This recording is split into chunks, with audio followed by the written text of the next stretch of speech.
I spent all of this time being a geek. I've got a photo of the day I became a geek. 1978, Christmas morning, the Atari 2600. Who has a photo of the day their lives changed? I'm one of those kind of kids. And so I've spent my entire life looking at the technology we have today and seeing where it leads us tomorrow. When I was a kid, we were promised robot butlers, flying cars, and food in pill form. Now, as a svelte guy, the only thing I'm upset we didn't get was the food in pill form. There's other things I'd rather be doing with my time than cooking, eating, and cleaning up after myself.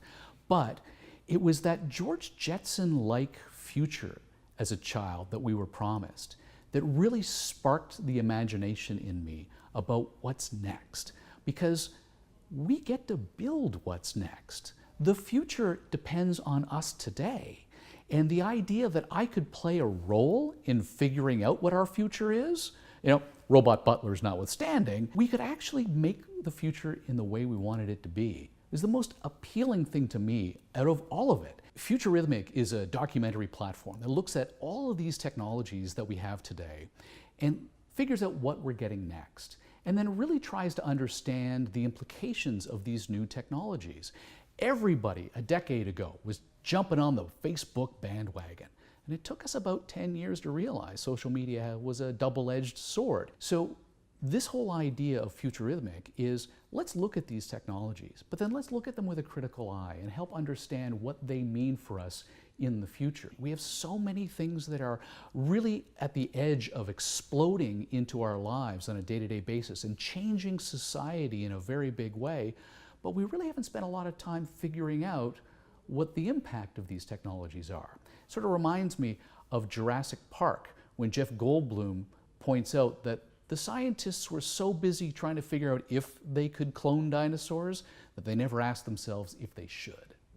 The people I want to talk to are people who don't necessarily know about that next big iteration of technology, about that thing that's coming next, whether or not it's an iceberg and our Titanic-like society is about to hit it, or if we're going to dodge and parry with some of these issues. But so often, we don't really have a comprehension as to what it's all about until long after it's been released, until long after the damage has been done from a technology that we didn't understand fully in the first place.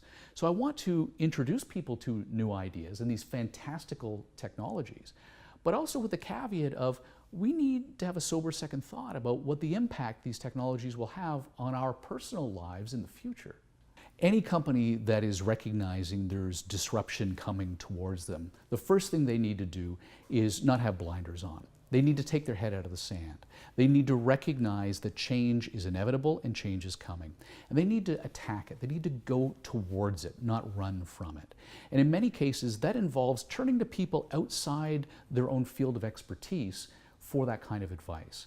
You need to bring in people who understand what's next and how it's going to change them so that they can incorporate that change into their own business process, into their own way of operating. And maybe it requires a wholesale pivot of the organization. But that's what ensured that companies like IBM, that switched from making typewriters to making computers, survived in the 20th century and then into the 21st century as well. Can we actually adapt and overcome to meet the challenges of that next stage of our growth? And if you can't do that internally, bring in people who can make that happen. Hire smart people, then get out of their way. The scariness for us comes in the fear of the unknown, the fear of what's next, and the fear of not being able to manage it all. We have all of these new technologies that are changing the way we interact with each other. And we're having to learn new ways of interacting with each other and new etiquette for that, whether it be turning your phone upside down at a dinner conference, or maybe putting the phone in your pocket, or not pulling out your phone because you've got a text message in the middle of a conversation with someone. These are all things that we need to learn how to change in ourselves. And if we can acknowledge that we're going to have to change the rules for interacting with each other, and we're going to have to come up with new ones, well, then we can start doing that. But if we just look at everything with a sense of fear and push back on all of these new technologies, they're still going to come, and we're not going to be ready for them.